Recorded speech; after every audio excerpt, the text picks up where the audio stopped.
Does breath work help with anti-aging? Yes. Listen, breathing is a way where you sustain your body. Your breath is you. When you stop breathing, what happens? It's done.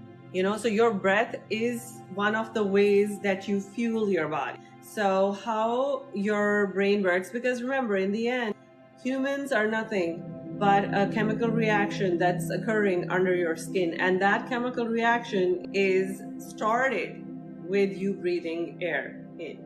So the air you breathe in on all the functions are the main fuel for our body is the air. And then, that gives us the energy, that gives us the sustenance. So how you breathe is super, super, super important. I would suggest everyone to go and find a breathing expert and get some exercises for themselves. Whenever I assess people, I realize that they're breathing wrong.